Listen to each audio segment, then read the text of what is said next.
Welcome to Snark Marks, everybody. We're a very funny podcast out of the Central Valley of California. I'm Andrew. That's Dusty. Hey. Follow us on all the socials, everything, every single social media. Truth Social, we're on that. I didn't tell Dusty. That would be an independent move on your part, yeah. if we were doing Truth Social. Not Threads, though. They can suck. No, we never Threads. Yeah. Yeah. But no, we are not on Truth Social. We're on the hits. We're on. we're on your top 40. You know what you're talking about. We're pretty Instagram heavy. Do you hear chimes? No, okay. My cat is kicking around his toy. Oh, yeah. It's got a bell on it. There might be some ambient cat-related noise on both ends of this podcast. So yeah, but follow us on all the stuff. Like the video. I appreciate. I actually went back and saw that some people are liking the videos, which I really appreciate. You guys have no idea how much I appreciate that. Yeah, it's really bolstered Andrew's spirits. Yeah, and also one of our good buddies, who I talk to a lot, he posted on I talked to him on Instagram. He posted on the YouTube for the algorithm. So he just commented for the algorithm. Yeah. Which I also appreciate. We should, if they, I mean, I'm sure these shirts exist, but we should make for the algorithm shirts. That would be good merch. Like the fucking video. Like the video on the back for the algorithm. With a gun? Yeah. Andrew, first off, the people, they're chomping at the bit. They're rabid, they've said. Yeah, they're dying. Yeah, they gotta know. We walked a lonely road, but we didn't walk it alone. You figure that out. Yeah, you think about that. You freaking guys. You twist that up in the old noggin for a second, see how that Let comes that out. cling around in the old coconut. We went and saw Green Day. We did. The time had come, like 9 months in the making. Yeah, long time. It was time. Yeah, I forgot that we bought these tickets multiple times. That's how long it's been. That's we are seeing Green Day in September. That's a fun reminder. Oh man, it'd be great to go to that Green Day show. Wait a second. Hold on. Yeah. We ventured last Friday to the wonderful city of San Francisco, California. Yeah. To Oracle Park. Beautiful park where the San Francisco Giants play. Oh man. What a place to watch a ball game. I need to go back there to watch a baseball game because the view. Hey. Hold on. Dusty's wrangling right now. Dusty's wrangling. I'm not cutting this out. You goddamn cat. Trying to climb my cat is currently playing with his noisiest toy and it's driving me nuts. What is your cat doing? Trying to climb the living, like whatever, like the ottoman, basically. Hell yeah, dude. Yeah, and the TV is on it, and the TV is precarious, so I'm worried that it's going to create a problem. I finally met Dusty's cats. They did not want to sleep with me, unfortunately. No, but my cats play hard to get, dude. No, they one of them like looked in there for a little bit and like got on the bed for a second, and immediately was like, oh, "You're not whatever your son's name is," and then fucking ran away. You're not a person I know. Yeah. So, you want to do we can't spend too much time on the whole day, but you want to do the whole day? Yeah, let's do it. I say you arrived pretty promptly. We were going to leave at 10 a.m., which is an early rising morning for you. Yeah, I'm a real piece of garbage, but yeah, I did it. Yeah, the ride up pretty easy. Didn't feel that like. I 3.5 hours, but it didn't really feel like it. You know, time flies when you're having a podcast. You know what I mean? Look, man, we've got a banter. I'm the other person in the car is the woman I married, who I enjoy talking to. So what about you know how arduous could it be, really? Gosh, she was probably sick of us by the end of the day. She never told me, but I can imagine we're a lot. You know. Oh yeah, just everything at the everything in that little rainforest we went to was a joke. Yeah, it's all bits, classic bits. Hold on, we don't get to bit that often. Anyway, we go to San Francisco. What a great city, you know. We make it everywhere you look. Everywhere is a heart, is a heart. And then we've got some time. Hold on to. Sorry. We get there a little bit early, so we're like, all right, let's find something to do and park and like, kill some time. So Andrew finds the California Academy of Science. Yeah, I Googled most expensive museum in the country. That's what I looked up. Yeah. And we were like, yeah, let's do it. We got guys, there. They have a T-Rex. Yeah, it was like we were in the parking garage, and Andrew's like, "There's a." He knows how to get right to the heart of the matter with me. He's like, "There's a skeleton of a T-Rex in this place." Yeah, they have a T-Rex in this place. Yeah. Say it again. We've got a T-Rex. You did it, you crazy son of a bitch! You did it. So we get there, and we don't know how much it is. And I'm like, well, whatever. Like, we're on vacation. Let's do it. So and museums are normally cheap. Yeah, so we go to the window. It's a public service. And I don't know, the lady that was at the window, she was weird. She was she was wearing a mask, which I'm not going to get on a mask wearing. That's fine. But she was wearing a mask and like trash bag gloves. Like, they weren't even latex. Yeah. They were made of trash bag, but they had fingers. You know what I mean? Well, and she's behind plexiglass. And she's behind glass. Yeah. So, but do your thing. Whatever you got to do. Whatever. Yeah. Well, and it's probably required by law and all that stuff. But having to talk to her was like pulling teeth. It was like so weird. But then I'm like, how much is it? And she's like, $43 a person. And I was like, sorry, what's that again? Yeah. $43? Dollars. American currency. Not cents. Yeah. Dollars. But we pay, and then Andrew realizes we couldn't have done this. If it were just you and me, we probably could have done this. But my wife is too virtuous a person. Andrew realizes nobody's really watching us. We just walked right in. Yeah, nobody took our tickets that we bought. No. And that lady's not going to chase me down. Right. And she can't breathe in the mask. Yeah. And you could see the T-Rex through the window. So we would have been able to see the T-Rex. Really the T-Rex is literally 10 feet into the building. They lead with they say that to close with your best joke. Yeah. They opened with their best joke. Yeah, no. They're opening with 1 week. If they're the Bare Naked Ladies, they opened with it. But I will say, pretty cool museum. It's pretty cool. It was cool. We talked about it. I don't think it's $43. Like, it might be $43 because we didn't spend the whole day there. We didn't see everything they had to do, but it was cool. The first thing we did, me being a space dork, there's a planetarium here. We have to do the fucking planetarium. Yeah, Sabbath playing in the planetarium though, bumming me out. Really annoying. But what time is it? Oh, it's 2:24. There's a show at 2:30. Perfect. We'll pee. We'll go to the planetarium. Yeah. The show didn't have any planets. Not about space. It's an arium. Motherfucker's an arium. Yeah. We're looking at ants and flying over Oakland. It's an earthium. Yeah, it's soaring over California, but it's not made to entertain.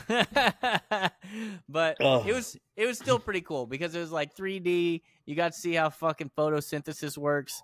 You got to see what else was there? The migration patterns of birds. Yeah, it's all the relationship between sea urchins are assholes. Apparently, they would if they populated the whole ocean, they'd ruin it. They eat all the kelp. Yeah. So the otters eat the sea urchins. Right. So circle of life and all and that. The humans shit. eat the otters. Yeah. So yeah, it's a big circle of life thing. Talk about climate change, which understandable, totally should. And a little preachy at the end, but I knew right when we sat down, I was like, the end of this is going to be like, by the way, all this beautiful stuff we're seeing, we're actively ruining, including by using the car that you definitely used to get here. Yeah, that sea otter is an illusion. It choked on plastics in the ocean in reality. All this cool shit we showed you is currently actively being ruined by the smartest species on this planet. Everything was totally cool until all of you showed up. There is, if you by the exit sign, there is a cliff. Yeah. You know what you should do. We're handing out the poison Kool-Aid now. Do a favor to the rest of the animal kingdom. Yeah, that's the thing. You can proceed directly to the nearest exit, or we will start pumping noxious gas into. If you want to die like Weird Al's parents, yeah, like you should and you deserve, just sit your butt in that seat and make the world a better place. There's too many people is really what we're saying at the end of this. So yeah, we did that, and then we went to the goddamn rainforest. We went to the rainforest, which go ahead. Pretty dope. Like I don't know what part of my brain is, because I don't like zoos. I'm not a zoo person. Zoos just bum me out. I like zoos. I want to see the animals, but I also know these are prisoners. Right. It bums me out. That's why I don't go to the zoo. But now I'm at the aquarium, or at the rainforest, and I'm like, well, shit, now I got to find this little guy that's in here because I want to see him. And so every exhibit's Where's Waldo. They're like, we swear to God, there's a frog in here. By the way, this rainforest is a big dome inside this building. It's huge. Yeah. And it is humidified and warm. So Hot. it's like 90 something degrees and humid in there at all times, because it's got to be the rainforest. Little warm in those rhinos is what it is. Yeah. So that's where they keep the frogs and the lizards and the frogs and the lizards. Various a lot snakes. of frogs and lizards. Yeah. Assorted snakes. Yeah. And they said there's a macaw. He was out to lunch, apparently. Yeah. They're full of shit. No macaw.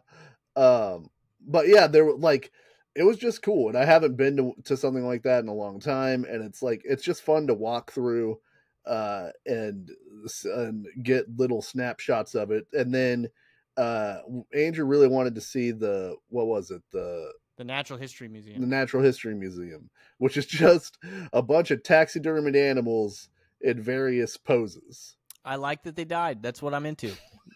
except for the penguins at the end. The penguins live. Fuck off. They couldn't be more alive, those penguins. Yeah. But I don't know if that was the whole Natural History Museum. If that was it, they shouldn't call that a museum. That is the Hall of Natural History, because it was a hall. I don't think that was the whole Natural History Museum. There's probably another one there. But there was a gorilla. It was pretty sweet.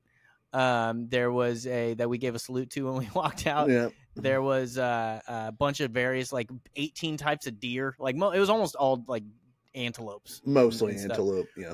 But there was a lion that was pretty cool. There was that tiger. There was a stuffed tiger that was pretty rad. There's a giraffe, a big ass giraffe. Two of them. Yeah. And then we forgot to talk about, there was an albino crocodile that at first we thought was fake. Yeah. That gated dead is what we thought. Certified big fucker. Yeah, this dude was super heavyweight in his division. Yeah, and he was pink as all get out. Yeah, it was. He had red eyes, black eyes like red eyes, dead eyes like a doll's eyes. Like a doll's eyes. There was probably a dead turtle in his enclosure. Yeah, so snapping turtles look like, in Pirates of the Caribbean, where they start getting all corally. Yeah, they look like that. It's Bootstrap Bill after his full metamorphosis. Yeah. So, the I'd say California Academy of Sciences, we didn't get $43 out of it, but it was pretty cool. It was still pretty cool. Yeah, I was happy. So then we're like, all right, let's go to the gig, and we park, and then we're like, let's get something to eat. And I am under the impression that the show is supposed to start at 5:30. But I'm like, what rock show has ever started right on time? I've never been to one. I didn't know that was your mindset. I thought the show started at 6. Well, there was 5:30, and then there was 6 on my parking pass. And so I was like, I don't know. It must be between 5:30 and 6 this thing starts, right? So, but we had... is the Linda Lindas, Rancid, Smashing Pumpkins, Green Day in that order. Yeah. But we're like, I'm hungry, and we're like, let's eat somewhere cool that's nearby that we would never get to eat at normally, which I don't know if I've rallied for this on the podcast. I hate going on a vacation or going someplace else and then just eating at all the regular ass places you could eat at for where you live. Like it's fine if everybody's on a tight budget, or if on the way you pick up something, like if on the way we were like, hey, let's stop at Taco Bell, everybody in the car is kind of hungry, that's fast, all that's fine. But if I'm in the city and it's like, hey, let's go somewhere, and you're like, well, I saw a Wendy's right there, fuck you, dude. Yeah.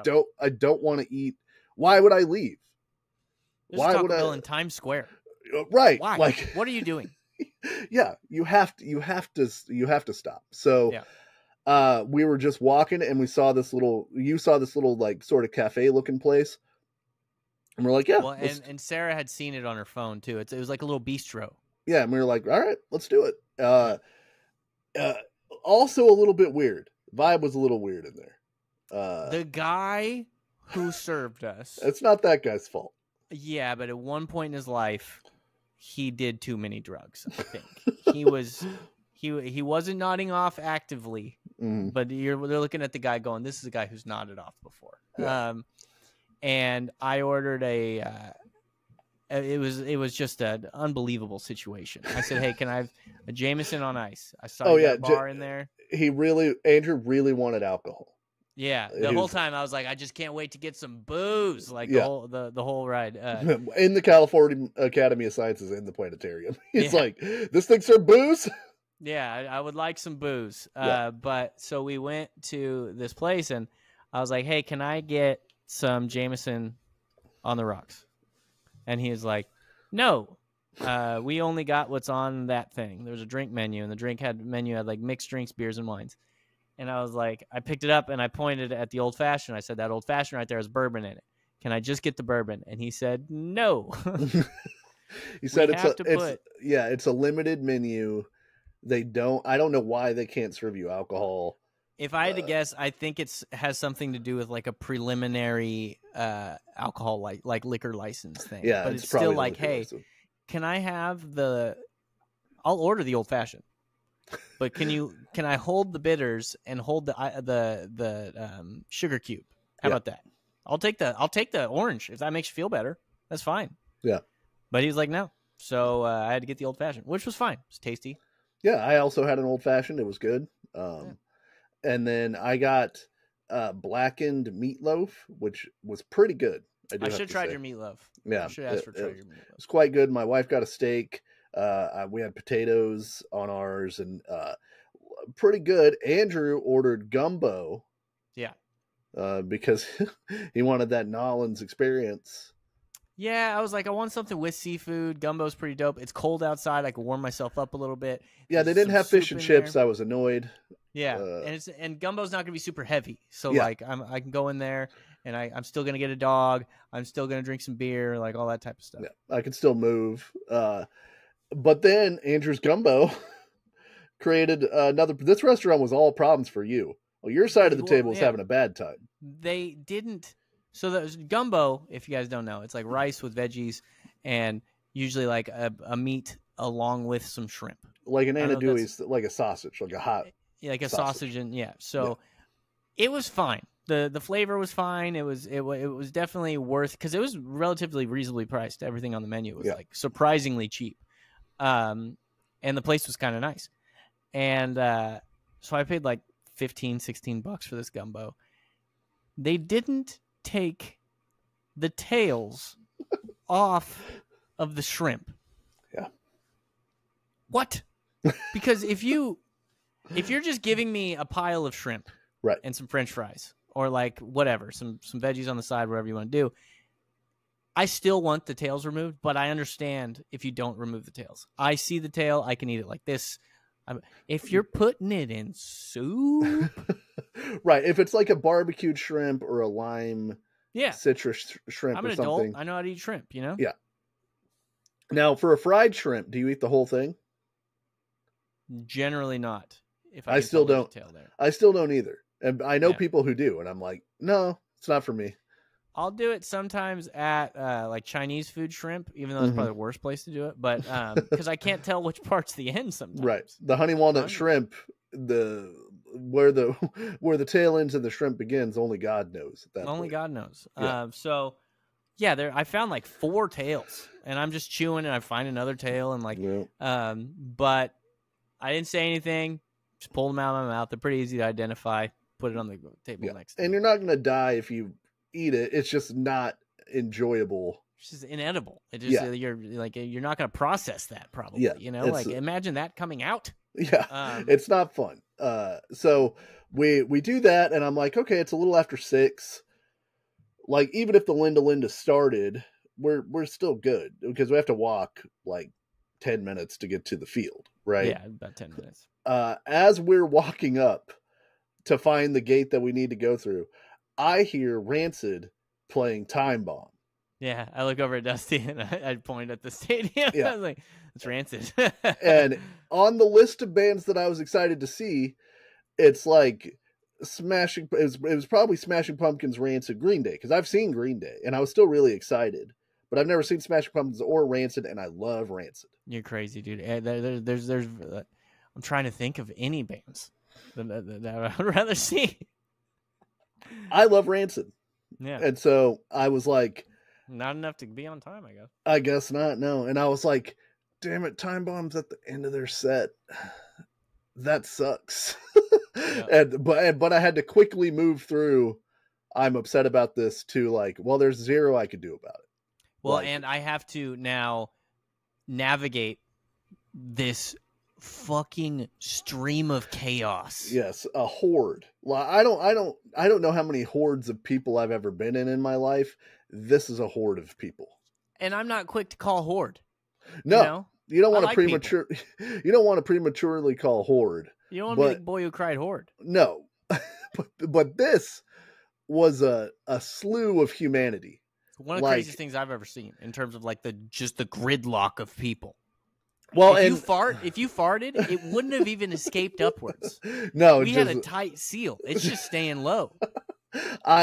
It was one of those things where nobody had worked out which direction was like going one way, and would, like, if you were trying to go forward, or if you were trying to come back the other way. There weren't 2 distinct lines. Everyone's just going whatever way they need to be going, and that also creates a problem. Well, I also think that's because the stadium, Oracle Park in San Francisco, beautiful stadium, built in the city and built up against so the home plate is like up against a street basically, and then the outfield wall is up against the bay. There's not a lot of room, so like the innards of the stadium are very bare bones, at least, and so it's nice, everything's cool, but when things are when the lanes that you're supposed to walk through are so small, the lines for everything bleed into the walkway of people, and there's just not room for everybody. And I asked the guy I was in line with, because I went to the bathroom a few times during this show, and one of the times I went to the bathroom, the line was easily 100 feet long into the men's room, because the men's room isn't very big. Yeah. So I made like really good friends with the guy behind me. And he said that he comes here for baseball games. I said, is it like this for baseball games? He said, no. But he said, for baseball games, and this is obvious when you think about it, for baseball games, there's not obvious times to get up and go to the bathroom. Like between innings, sure, that makes sense. A lot of people go between innings. But also, it's baseball. It's a slower pace. Like, you're not missing something. You're not missing Rancid, you know? Right. So people kind of like slow drip more out of the thing. But it was crazy town trying to get to our seats, and we're just hearing Rancid, just like, finishing up away. Yeah, all my hopes and dreams of seeing Rancid. They're playing Ruby Soho, and I'm like, that's the closer. I know that's the set closer, and then I hear him go, all right, San Francisco, you've been great, good night. I never even recognized that it was Ruby Soho, because I was so focused on getting on not dying, and then like the 3 of us, both of us trying to make sure that my wife doesn't get lost, and then trying to make sure that we're with each other also. Like it was crazy. So we talked to an usher guy, and we're like, hey, how do we get to these seats? He's like, oh, you got to hit an escalator. So you hit this escalator, you turn left, there's another escalator, you go on that escalator. And then he told us something else. You go straight for a second, then you turn left. It was very vague. But that second escalator he mentioned never appeared. Just disappeared into the ether, Yeah. apparently. There was no other escalator. So we had to finally find a guy that was like, no, there's stairs right there. And we're like, come on, get over here. Yeah. And we ran over to the stairs. Yeah. Which was actually nice because there were no people. Nobody in the stairs. But we are a fat nation. Yeah, we ran into a guy and I was like, hey man, is there an escalator this way? And he was like, honestly, bro, I have no idea. Yeah. And he had just come from that way. Like, he was also shell-shocked going the other way. And so it was like, but we find our seats right as the Smashing Pumpkins are starting. Yeah, they like finish their first song when I get to my seat. And so, which is cool because they went straight into Doomsday Clock, which is a song that I really wanted to see them play. Yeah.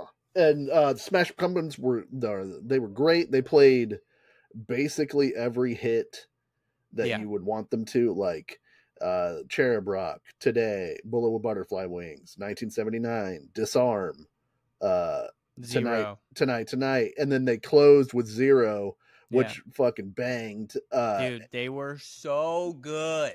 And then they played this song that I'd never heard. I had to ask Jacob about it, called Ava Adore, which is awesome, and I've been listening to it a lot. That's the electronica one that I asked you about, the one that has the drum machine. They were really, really good. Like, Billy sounded good. The drums were loud as shit. The drums were super high in the mix. It was wild, but their drummer's amazing. So I bet that's a Jimmy Chamber. I bet that's Jimmy Chamberlain being like, "Hey, I go in the mix." Okay. But yeah, and they didn't overstay. I think they played 10 songs, something like that. But they played probably 10 to 12. But they played everything that you would want if you were just going to see them one time. You know? And they knew their job as an opening act. Like, as an opening act, if you have songs to the caliber of them, because they have some of the defining songs of the 90s. Right. Like, the Smashing Pumpkins are not an opening band. They're a headlining band. Yep. But Jacob said he's really glad that they took this opportunity, and I am too, actually, because I hope a lot of people got introduced to the Smashing Pumpkins through these shows. The crowd loved them. The crowd was super stoked on them, and they got to play stadiums, and they didn't have a lot of pressure to carry the show, and they got to play their hits, and they did it right, and it actually looked like Billy Corgan was having a great time. Like, if they had the camera on him a lot, and he was smiling, and he was enjoying himself. And dude, I texted Jacob and I was like, I've seen a lot of bands. The Smashing Pumpkins is one of the best live bands I've ever seen. Well, and like you said, all the pressure's off for him. They're the co-headliner. So people are going to see the Smashing Pumpkins for sure, but but they can over deliver and surprise people. Like, I know they're a great band, but I was surprised, you know, because Billy Corgan is a cantankerous kind of dude. And I've heard him have, I hate playing the hits style takes before, and I'm like, you know, anything they play I'm probably going to be into to some degree, but like, I hope that they play some of the songs, and they played everything, you know. And so they were great. And then and to sell out stadiums, I don't think Green Day by themselves, even doing a Dookie American Idiot complete tour, I don't think they could sell out that venue themselves. I think they can. Maybe. I think they probably could have sold it twice, especially in San Francisco. Green Day sells tickets, dog. Right, but if you put the, you know, Rancid, Smashing Pumpkins, and Green Day all together, you're going to get more tickets sold, you know, than if it were Green Day and the Linda Lindas, say, you know, like a normal sort of tour package. But Green Day came out, they played a couple of songs off the new record, which I enjoyed. I like the new record quite a bit. And then they went right into Dookie, and I'm not splitting the atom here. Dookie, maybe one of the greatest albums of all time. Like, it's crazy when you just hear every song played back to back, how great that album is. Dude, it was like, I didn't expect, like, I didn't cry or anything. But I didn't expect the experience that I knew it was going to be great to see them play Dookie, but like, it was one of those times in your life where, like, especially like, you couldn't really see the backdrop as much, but you could still see the bay a little bit. You could see all the boats parked there and all that stuff. And I'm just looking around going, it's such a pleasure to be able to do this. Like, Yeah. I get to see Green Day play one of the most formative albums that in my entire life, like a top 5 album for sure. And they played it. Well, they went American Dream is Killing Me and went straight into Burnout. Oh, okay. I thought they played a couple at the beginning, but they played. Yeah, I had a feeling they might have too, but I just looked up the set list. But the cool thing is, before, because they always play Blitzkrieg Bop before the show, like they played over the thing. Yeah. But they played Bohemian Rhapsody before that, and I think that's brilliant because the Green Day, and I'm sure we'll get into this, Billy Joe is the best I've ever seen, even since Freddie Mercury, at getting the crowd to participate in his music. Yeah. And I think playing Bohemian Rhapsody and getting everybody to sing it kind of loosens everybody up, and like, because everybody's gonna sing that song when you play it, right? And it starts to wake everybody up. It gives people time to get back.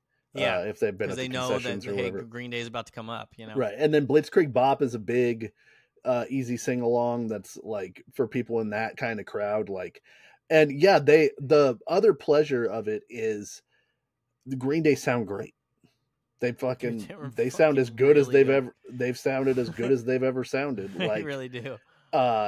And that's crazy for their age and for the level of difficulty as far as performance that they were trying to pull off. Not that any one Green Day song is incredibly hard to play, but to play all of an album that you released 30 years ago, like back in your early, your young days, and still be able to have them sound exactly like those albums is really great.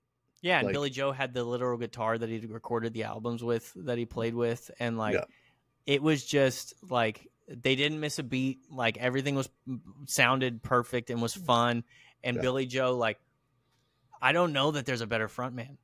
Like, in terms of like, I'm saying I will put Freddie Mercury. You know, he wasn't around as long. Billy Joe's 52, but like, I watched a little bit of Bullet in the Bible the other day, and his performance in that, in getting the crowd going and sprinting back and forth on the stage, and like, he doesn't sprint like he used to because he's 52, but like, he still just has the entire crowd in the palm of his hand the entire time. Like, I saw McCartney, and McCartney had the crowd in the palm of his hand the whole time, but it was because he's McCartney. Everybody's just staring at him going, I can't believe fucking Paul McCartney's standing right there. Right. But Billy Joe Armstrong is like, you barely even have to know the songs. Like, it helped that I knew the songs. I stood there and sang my balls off the entire show, but like, just the participation and the talking to the crowd and the showiness and like all these things, he is a performer, dude. Yeah. Well, and it's like, you know, it's one of those things where he's got such good instincts from all those years of touring and all the shows that he knows exactly the time to do the audience participation, to get them to sing along, to do the Freddie Mercury, the AOAOs, all that shit. He knows exactly when to do it. So they burn through Dookie, and it's awesome. And then they play a few more songs in between. Like they played. They go. I've got the list here. Know Your Enemy. And they brought a girl on stage, which was really cool. They brought a girl from the crowd on stage to sing the thing, and then she stayed on the stage and like danced with the band and stuff. It was really cool. She nailed it. And then they played from the new albums, Look Mono Brains, One-Eyed Bastard, Dilemma, and then they played Minority. Which, and fucking goddamn. Yep. That was a song that I was like, I freaking hope they play Minority, because they nailed that song live. Yeah. Well, it was fast too. The tempo was much faster than the recorded song, but the Free for All, Fuck 'Em All, like, how do you not participate? Yeah, how can you not? And then they were like, oh, by the way, that'd be good enough if we gave you all that and said goodnight. That'd be good enough. By the way, we're going to play all of American Idiot. Well, after Minority was Brain Stew.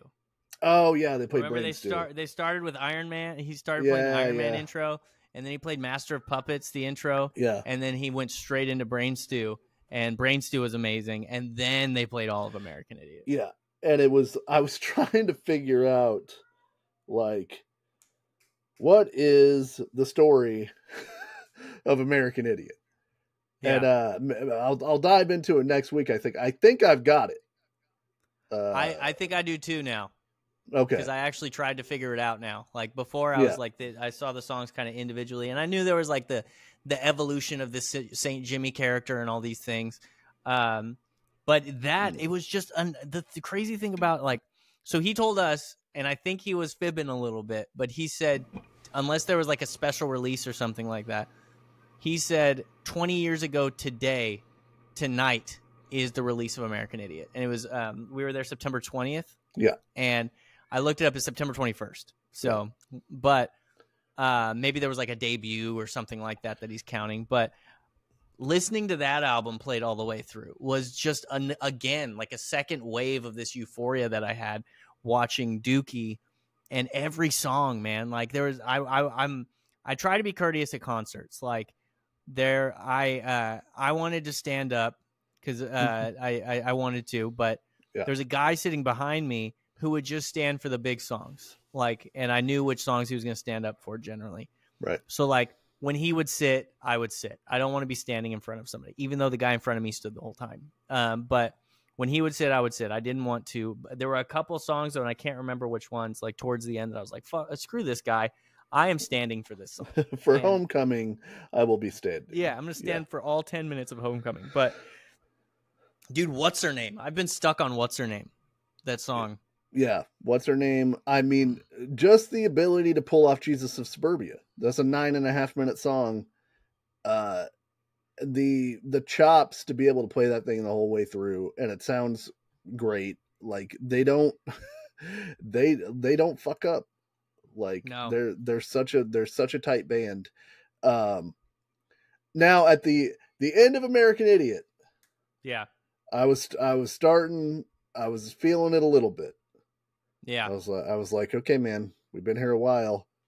2 full albums plus some more songs. I wanted them to go freaking 3 more hours, dude. You mean to tell me we're more than halfway done? That's what I said at the end of American Idiot. I'm starting to calculate the drive home. Started to, to try to, and I'm like, I'm in for as long as they're there. Yeah. But I'm hoping that they might wrap it up. But I think they played 3 more songs, right? Yeah, they played Bobby Socks, which I knew they were going to play, which is a good song. Yeah. And then they played, I don't know if he played all of Susie Chapstick, which is a acoustic song. And then Good Riddance. And you're not going to do a Green Day show without playing. You have to, They're right? Not Metallica, okay? No. I was like, I was like, Good Riddance is the button. Yeah, you can't play anything after you play Good. And I'm like, he knows. Billy Joe knows. He's that good of a performer. He knows exactly what he needs to do.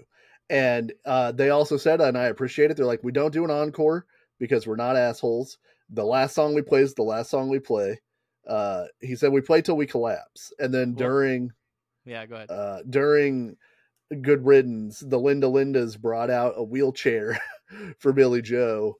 Yeah. And he collapsed in it, and they rolled him off the stage. And it was and they did do like a fake encore. He was like, encores are for arrogant fucking rock stars, all that stuff. Yeah. And he's like, all right, good night. He took a couple steps and then he went back to the thing.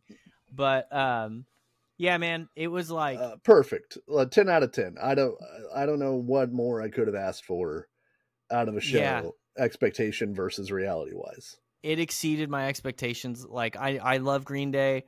I tell everybody, and some people are surprised to hear it. They're one of the best live bands, if not the best live band I've ever heard in terms of the entire experience.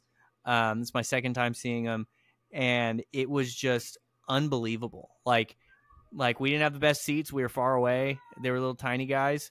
But the screens, they do a really good job with the screens. The guy you want on the camera is on the camera the whole time. And, it's not always Billy Joe, but if you want to see a little bit of Trey Cool, they get to Trey Cool at the right times. They even showed Jason White a few times.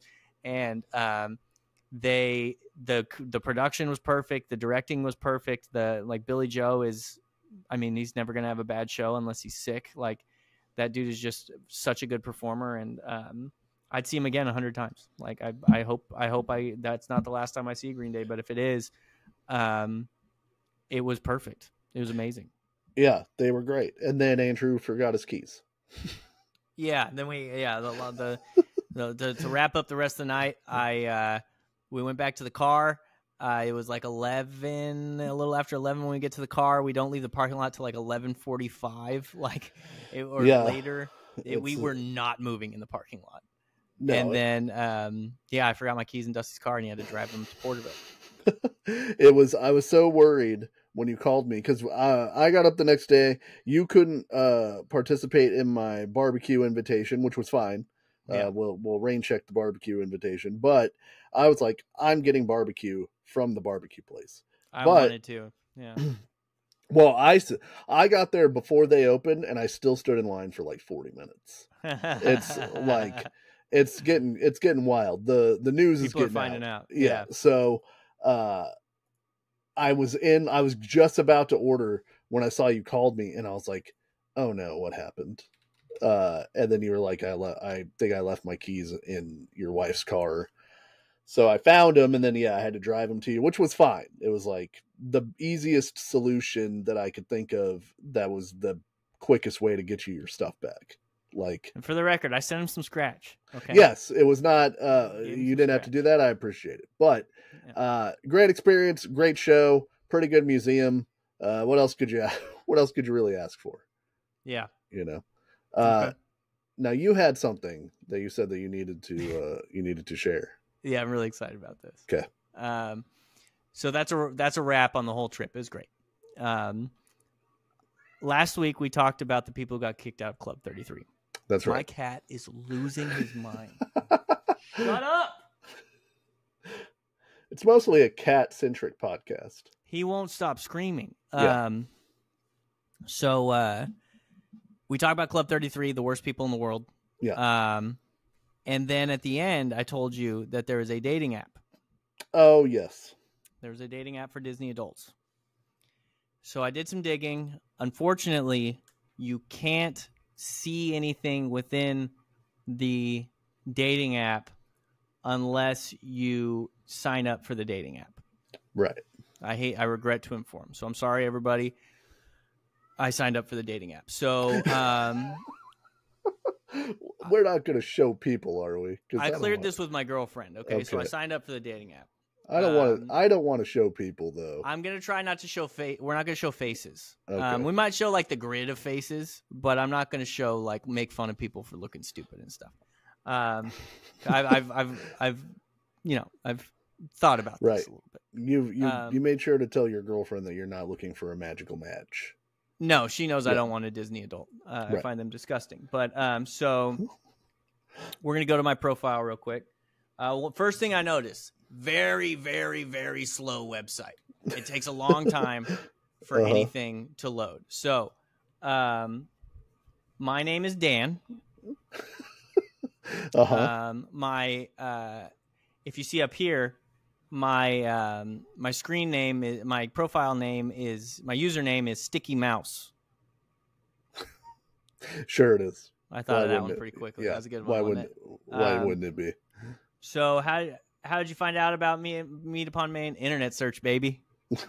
So I'm Dan. I'm a 43-year-old male. I'm 5'1", hazel eyes. I'm full figured.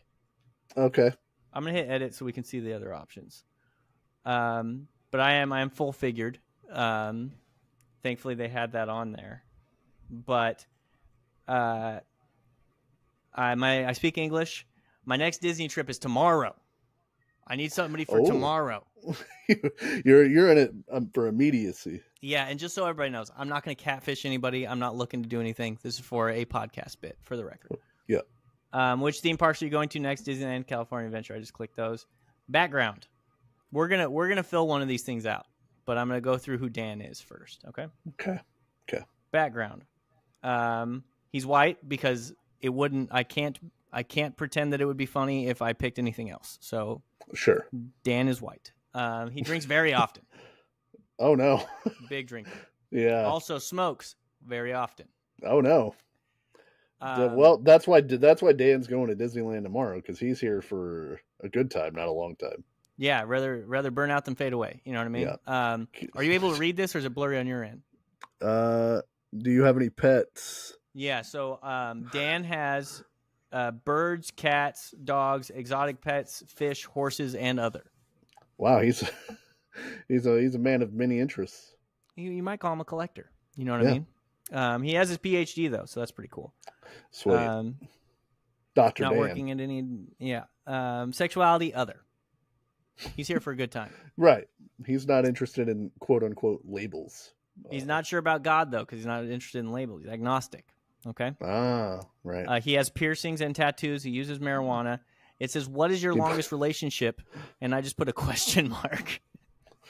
It didn't have drop-down options for that one? No, you had to write that one down, so I just wrote question mark. Are you a Marie cat person or a Doug dog person? I put a cat person. Okay. Honest. Okay. I don't know. I assume the cat, Marie the cat, is from Aristocats, maybe? No idea. Because Doug the dog is from Up. Okay, sick. Hey, there's a reason why it's asking that. It's a very important question to the people of this website. I know. How much do you like to cook? I only cook for Mickey and Minnie. You know what I mean? Right. I'm a funny guy. How often you exercise or play sports? Does running to the last ride in Disney theme park for the night count? Okay. Okay. I tried to clear the field and write something funny. You can't clear the field. You have to pick one of their things every day, just a few times a week, a couple times a month, or does running to the last ride on the Disney theme park for the night count? Oh, that wasn't you. No, and I did not write I only cook for Mickey and Minnie either. And they disappear every time I click them. So anyway, my interests, there's a lot of them listed. Music, wine tasting, art, pets. The only interest that Dan has is barbecue. He's interested in the Big Thunder barbecue place. Yeah. Yeah. So leave. My changes won't be saved. That's fine. That's fine. Not a real person. Don't Not care. a real person. Website takes a long time. Kind of relationship. He's seeing where things go. He's playing the field. You know. Yeah. No preference on gender. No. No preference on gender. He doesn't like the labels. You know what I mean? But he has one label. He's married. Dan is currently married. Wow, that's a real curveball you threw me on that one. Yeah. Do you have kids? Yes, but they do not live with me. Okay. Dan doesn't have his kids. Yeah, the court has ordered that he cannot have them, actually. If cannot was one of the options. Yeah. Yeah. That the heavy drinking and the smoking is not an environment. Yeah. And what age are you looking for? Any age. And I don't think people understand. Like, I don't think he uses any age like the site. You're really making it hard to root for Dan here, you know. No, Dan stinks. Are you open to long distance relationships? Hell yeah, dude. I don't have to see you. You know what I mean? You don't have to come pet my exotic pets. You know. Yeah, you won't mess up the pH balance of my exotic pet tank. He's married, but are you ready to settle down and get married now? Yes. I mean, he's ready to get after it. Let's get plural wives going for Dan. You know. Yeah, Dan's into polygamy. If that were one of the interests, you could have clicked it. Unsurprising, Dan's between jobs. It's a tough market. You know what I mean? Yeah. You know, you hear the economy's doing great, but show me. You know what I mean? Yeah. So finally, a field where I could type. Okay, describe what you're looking for. I didn't want to spend too much time on this. I did it like 10 minutes before we started. Okay. Sure. So tell me if you would date this person. All right. Okay. I'm looking for the everlasting connection of WandaVision with the human cyborg unconventionality of WandaVision.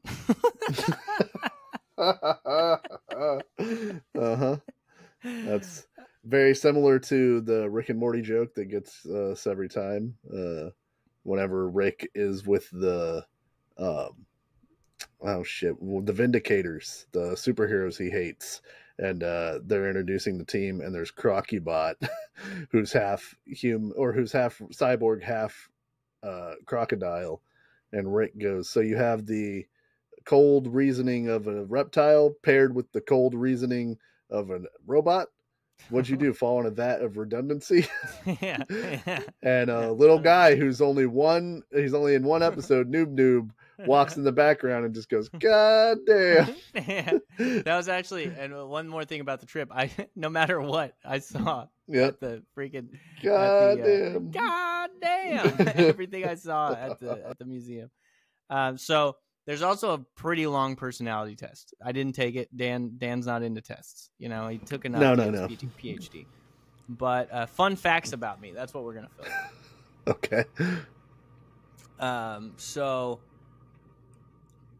A lot of these are really fun. You know what I mean? They have a lot of fun with them. You can't put what you can't type yourself. No, they're all multiple choice. Okay. I think there's a couple that you can type yourself. Put more fingers and toes than you think is a fun fact. More fingers or toes than you think. You guess which one. Yeah.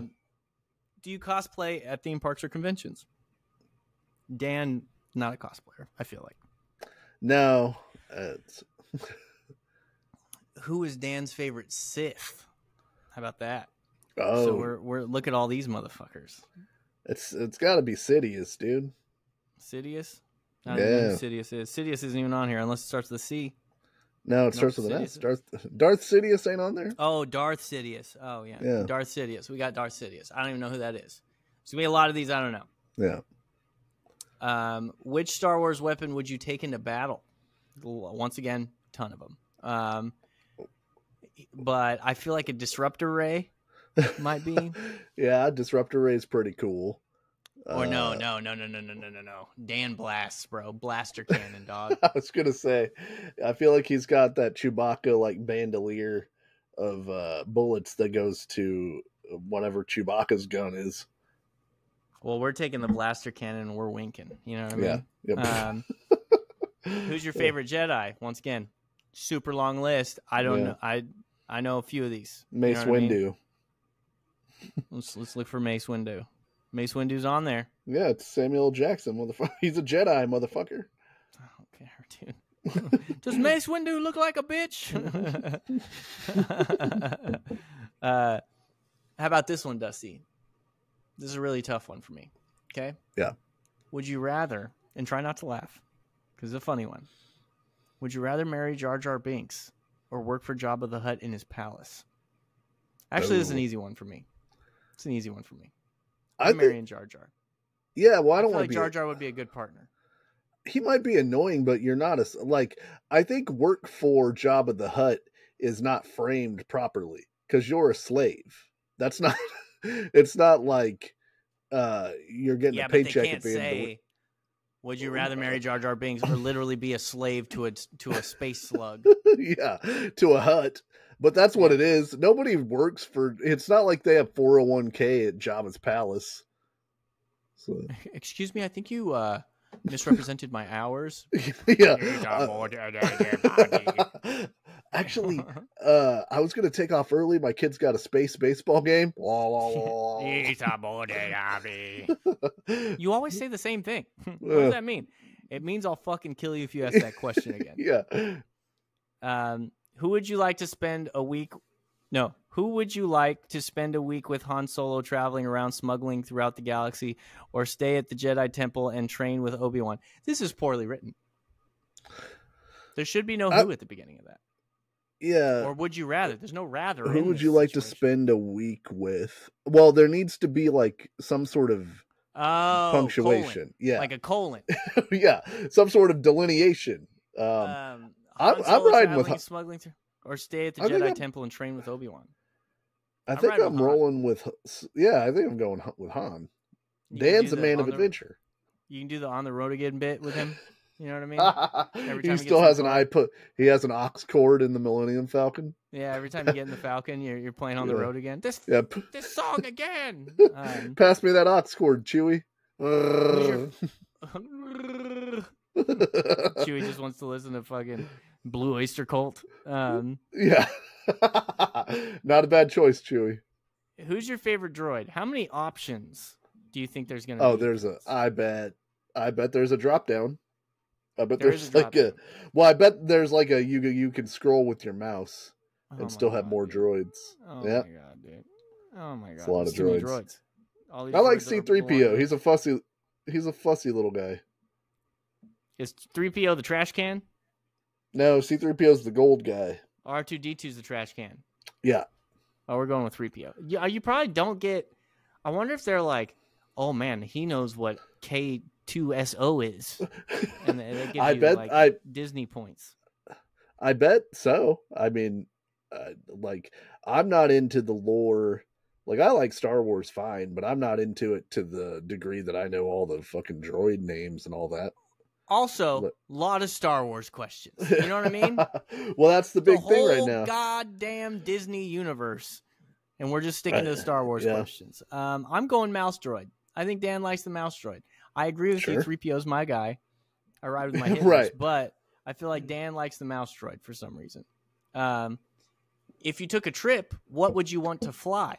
An X-Wing, a TIE Fighter, Millennium Falcon, Magic Carpet, Pegasus, Elliot Pete's Dragon, Chitty Chitty Bang Bang, the bed in bed knobs and broomsticks, Mary Poppins umbrella, Iron Man suit. Dan's picking the bed. You think the bed?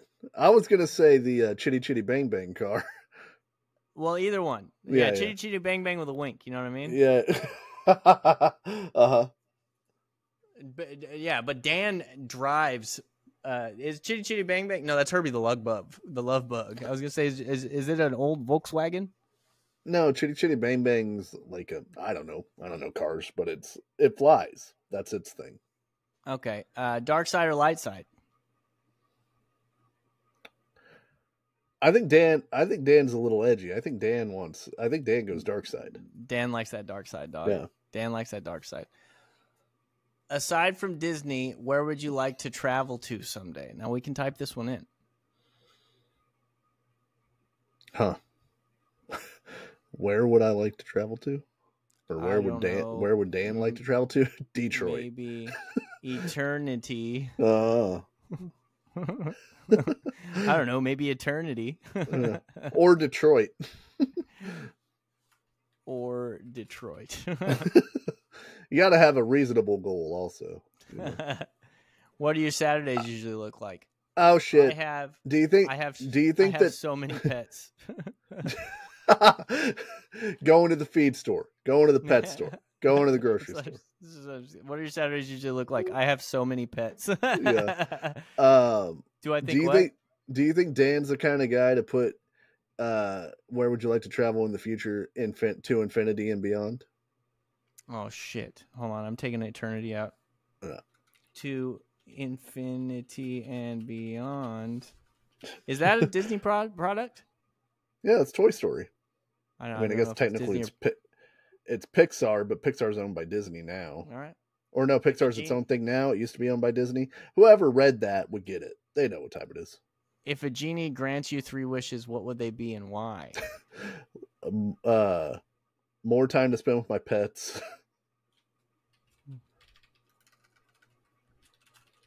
God damn it. 2, less pets. I was going to say fewer pets. Yeah. 3, infinite wishes. And then fewer pets, LOL, in parentheses. Yeah. Well, I want to use the parentheses for infinite wishes. Gotcha, genie. In parentheses. Well, I saw one guy, and we're going to try not to show any faces, but I saw one guy that put something like, what was it? It was like unlimited. No, it was unlimited trips to Disney, including travel and hotel, and then in parentheses, duh. Well, and imagine your dream from an all-powerful being extends to, hey, I'd really like to go to this theme park as much as I want. Yeah, man. Not infinite wealth where you could just pay to go to Disneyland. Which Disney character do you most relate to and why? It's got to be Sleepy, dude. Sleepy? Sleepy, one of the dwarves. Sleepy's one of the dwarves, right? A combination of Grumpy and Sleepy. Yeah.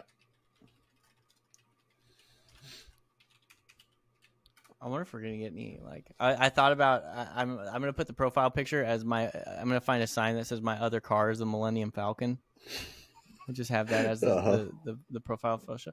Genie Plus or Go with the Flow. I don't know what those are.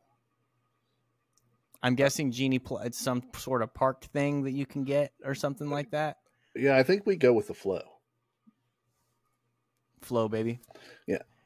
If you did not do anything for an entire day, how does that make you feel? I'm just going to write good. Mm-hmm.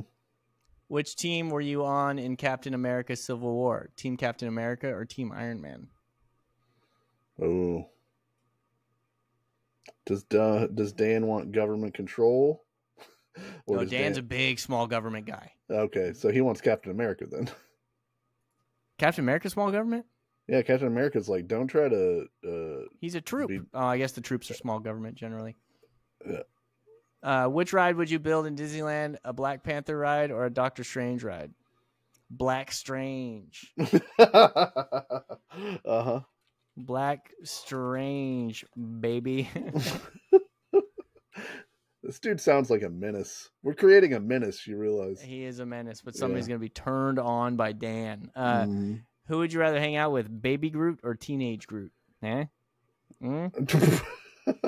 Well, all Baby Groot does is dance. Teenage Groot is apparently kind of a jerk. So Teenage Groot can party. Yeah, that's true. You can go get your beer. Did you cry while watching Avengers Endgame? Yes, Dan cried. Yeah. Definitely. Dusty didn't cry. Andrew didn't see it. Laughed. Would you rather be able to control minds like Wanda or control feelings like Mantis? Dan wants to control feelings.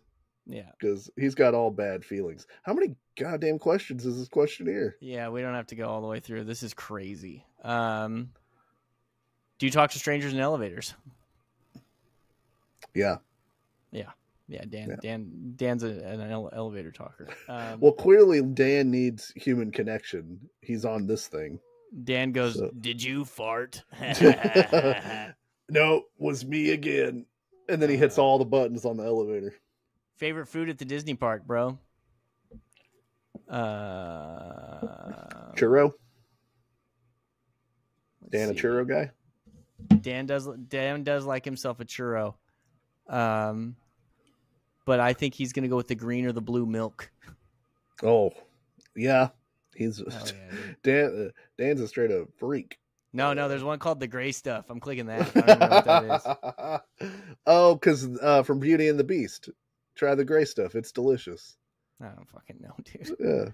Yeah. You don't believe us? Ask the dishes.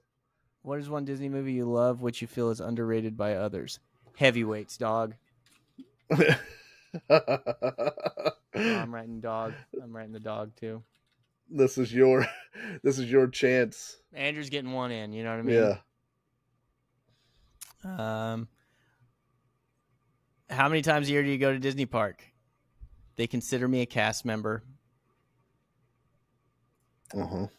That's what. Yeah. Bet they don't. They always go, "Hey, you work here, don't you?" And I'm like, "No." Can you pick up can they always say, "Can you pick up a shift at the snack shack?" Dr. Snacky Puss is what they call me. Yeah. So yeah. Belle from Beauty and the Beast just threw up everywhere. Grab a mop, Dan. Do you have to fill all of them out? Oh, which park do you go to the most? Disneyland. Yeah. Fuck Disney World, bro. What, are we made of money? What between jobs right now. Is Tokyo Disney on the list? Okay, so I stopped sharing to make sure I don't show this guy's face. Yeah. The second profile I clicked. Okay. He's a guy named Single Rider. Very sad. Almost showed his face. I'm gonna go ahead and click location right here. Dusty, can you read what city he's in? Oh no. He's in Bakersfield. Yeah. This dude lives right down the street from me. Hopefully, if I click general information, does not show his face. You could make a friend. You could save this dude. I think this is the guy. Oh yeah, 1, unlimited visits to any Disney park, including airfare, food, and stay. Oh, he put including airfare, food, and stay in parentheses, and the duh is outside the parentheses. Oh, tough. Wish for infinite wealth. What? 2, the ability to always have whatever my kids need. Kind of works for infinite wealth, but I feel like Chris doesn't always have what his kids need.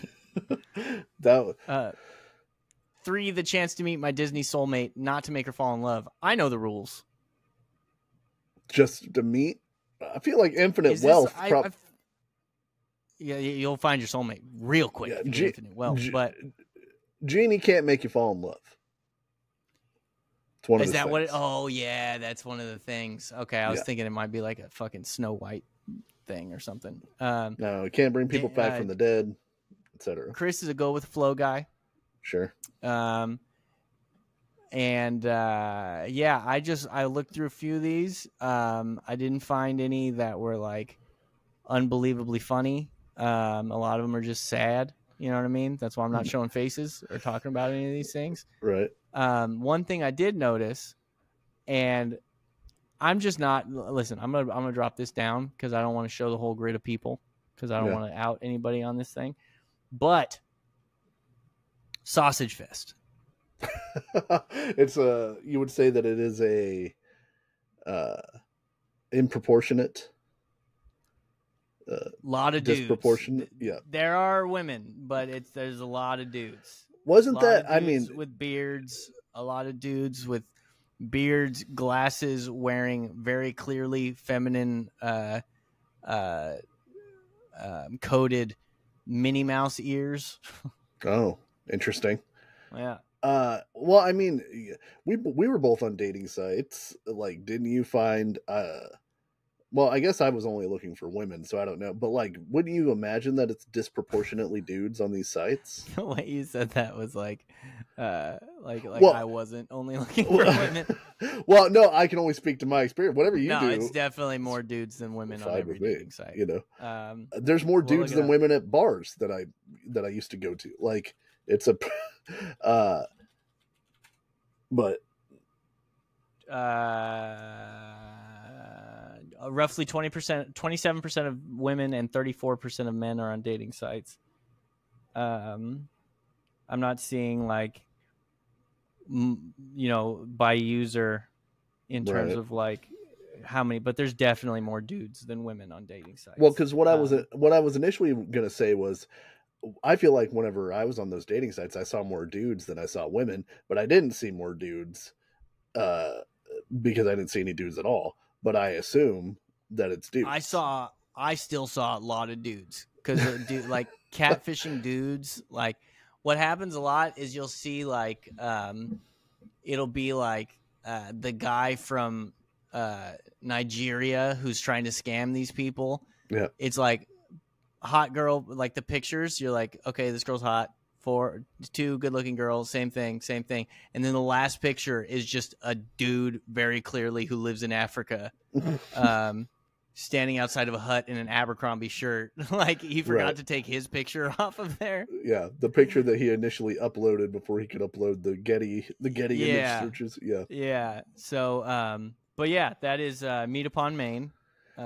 I wonder what their success rate is, because I don't begrudge these people. Like, it's funny. No. It's funny to see anybody's dating site. Like, but no, and it's hokey. You know what I mean? Like, the questions are really well, but they're silly to you because you're not. I mean, me also. I would not go to a Disney exclusive dating site. So like trying to be like, well, the Sith that why would I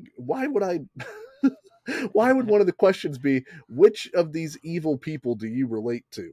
That would be like if on Tinder they were like, who's your favorite dictator? Yeah, but would you go on, and that's true, that's a good point. Would you go on a dating site that's like, who's your favorite intercontinental champion? If I thought there would be a woman on that site when I was single, yeah, I would have. If I thought I could find a woman who, but I don't know, because some of the time it's like being able to share your interests is part of the fun of dating. So like, if there was a woman who knew the exact amount about wrestling that I did, I might find that woman exhausting, because sometimes I find myself exhausting. Yeah, you don't want that, Dusty. Right. So it's nice. There's no hot woman in the world that knows as much about wrestling as I do. As much about wrestling. Yeah. That's probably true. But yeah, I guess I don't care if, like, I want us to have the same values and like her to appreciate my neuroses. That's basically what it normally takes, right? But I don't need like my girlfriend to like the Yankees. Right. or love baseball or whatever, or be a cat person, or be like super into space like I am, or like, like I don't need that, and I don't think like, but listen, I could brutally make fun of a lot of this website, but I can't really, because these are just people who are looking for love and doing so in a, like, I think a little hokey, but completely innocent way. Yeah, and if it like again, if it I just wonder what the success rate is, because you're casting like a very narrow net. But I guess a woman, I read a story once about like well, I guess I'm trying to figure out if I could tell this story because it's not my story, so I won't tell it. But you figure like some of these people just are these people, and it's important to them that you know that up front. That's like, it could be a deal breaker. Like if there's a dude who loves Star Wars and it's very important to him that a potential partner of his also loves Star Wars, then you want to get that out there as soon as possible. Yeah. Like there is somebody, I believe, for everybody. So it's like, you don't, when I told my wife when we first started talking, like, hey, I really, really like wrestling, like more than you would think I do, but I don't need you to like wrestling. I just need you to know that I like it a lot. So that's probably going to be a part of your life, even in a very like tangential way, if you don't like it. But if you want to date me, I'm not going to stop watching wrestling just for that. So there's over 10,000 people on this site. That seems small to me, but I guess you're narrow casting. It's niche, dude. Like it's like, I don't think that I know anybody. That's one of the more niche ones I've heard, because there's ones for just farmers, or there's ones for, pretty much anything, I think. If anybody out there is on this website or is thinking about getting on this website, do your thing. Yeah. I don't think you're stupid. I think it's wonderful if you find somebody, go ahead and find somebody. You have to understand, as the person that I am, I'm going to make fun of it a little bit. You know what I mean? Well, again, some of the questions are very funny, but they're specific to the thing that they're trying to pull off. I wonder if it's like legit Disney approved too. I don't think it is. That's another thing. So I don't think it is, because there's a question about like, have you ever had a ride breakdown and stuff like that. Oh, okay. What's the worst experience you've ever had at Disney? That guy who got kicked out of Club 33, chomping at the bit. Oh, guy, this is a weird picture, because a guy, like, it's a man with makeup on, but it's like not like. It's not what you think it is. You know what I mean? Sure. There's no way I can really describe it without.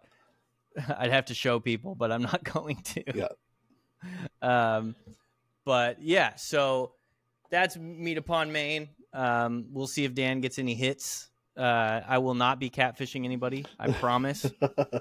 I hate to say this. I don't predict a lot of hits for Dan. No, Dan's not going to get any hits, but he seems a cantankerous man. So I just really want a 43-year-old married doctor with every kind of pet you can think of. Right. He drinks and smokes heavily. And it's also cool with the dark side for some reason. Yeah. Well, he is a married man on a website. That is a bunch of odd innuendo. Yeah, that's a bunch of Sith shit right there. Yeah. All right. I came up with this idea. We've done trivia before, but generally when we do trivia, we do it in a arena that we are very familiar with, very comfortable with, generally, right? So I thought it'd be fun if we flipped it and we tried to answer trivia that the other person picked from a situation that they maybe you have some understanding of it, but it would be accidental. You're not a ringer. You didn't pick your own stuff, Yeah, and for the record, I did not prepare one for you. Okay, that is fine. For some reason, I thought the insinuation was for the first week we were going to do just one of them. You know what I mean? We could just do one. So yeah. Since I am prepared, because I care about this podcast. Listen, I care too. I misunderstood. This week, Andrew, I would like to play a trivia game with you called Shakespeare or Batman. Oh, Jesus Christ. Okay. Who quoted it, Andrew? Were it Shakespeare? Were it Batman? Okay.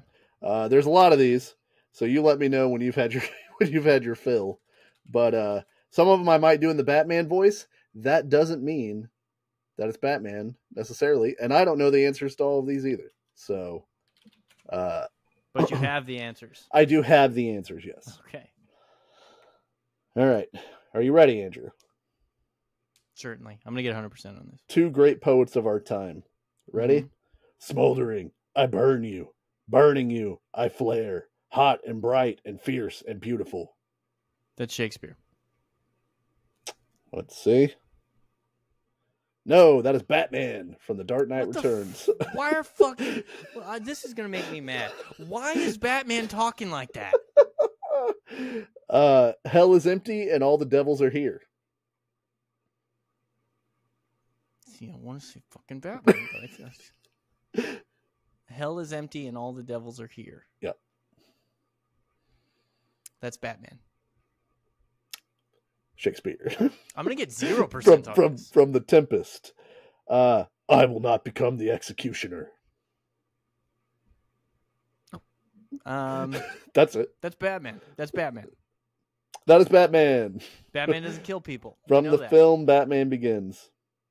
That blood should sprinkle that blood should sprinkle me to make me grow. That better be Shakespeare. I could tell you that, or I'm shutting the studio down. Richard III. Okay. Shakespeare. Yeah. The weight of this sad time we must obey. The weight of this sad time we must obey. Batman. Shakespeare. God damn it. That first one threw me for a loop, dude. Now I think that everything like that's Batman. You cannot stop me, not with wine or vows or the weight of age. You cannot stop me. That's Shakespeare. But still you try. Batman. What? You cannot stop me, not with wine. Or vows or the weight of age. You cannot stop me, but still you try. That's The Dark Knight Returns, baby. I gotta stop doing the Batman voice. My throat's fucked. Yeah. I'm a man of thirsty, of 20 again. The rain on my chest is a baptism. I'm born again. If that's not Shakespeare, my cat's in trouble. He's looking at me right now, and he's gonna get punished. That's Batman. Come here, you little... He didn't flinch at all. He knew I was bluffing. As a man, I'm flesh and blood. I can be ignored. I can be destroyed. But as a bat, I'm in the cave. Some kind of Batman.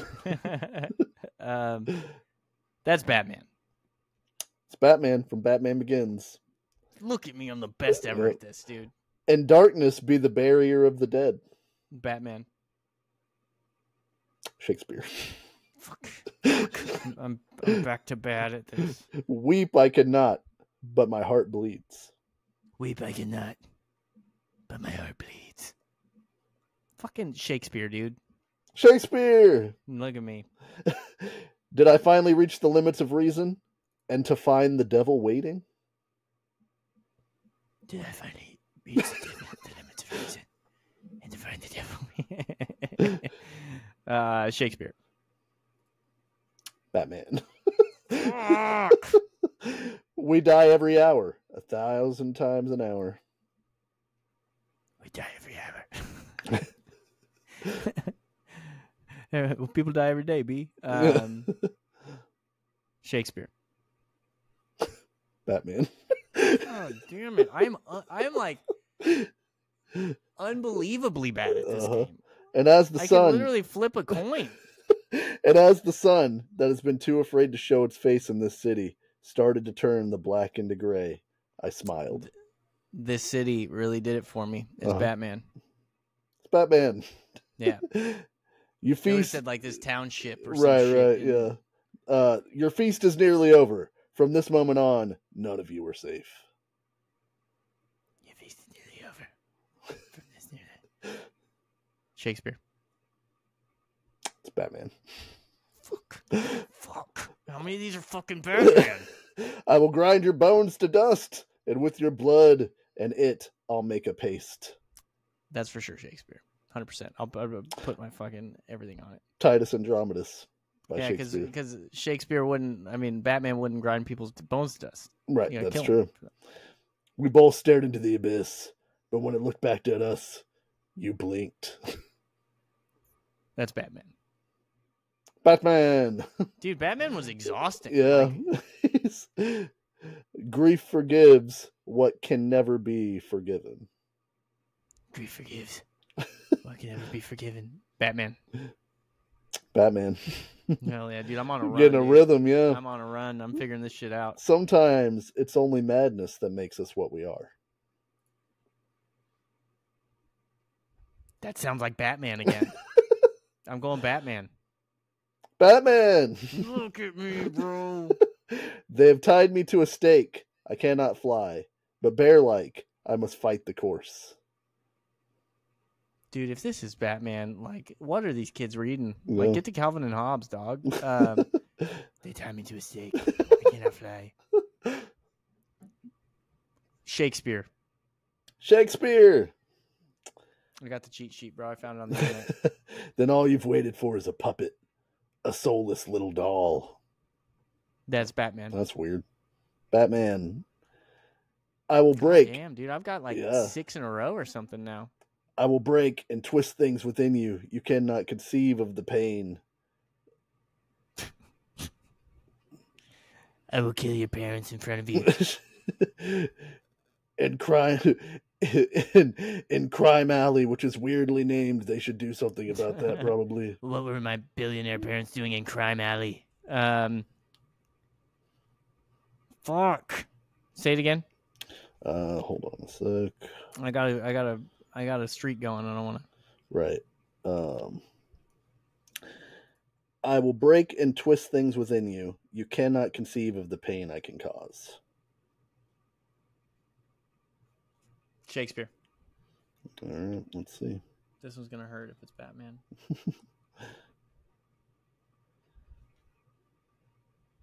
Batman. Felt like it could have been Batman. I'm mad. Yeah. I'm mad. All All right, 3 more. Okay. He has come to open the Purple Testament of bleeding war. He has come to open the Purple Testament of bleeding war. Yep. It sounds like an uncreative person playing D&D. Yeah. Shakespeare. Shakespeare, Richard III. Hell yeah, dude. Yeah. I will encounter darkness as a bride and hug it in my arms. I'm gonna take darkness's virginity. We're gonna make little dark babies. Uh-huh. That sounds like that's Dan. Actually.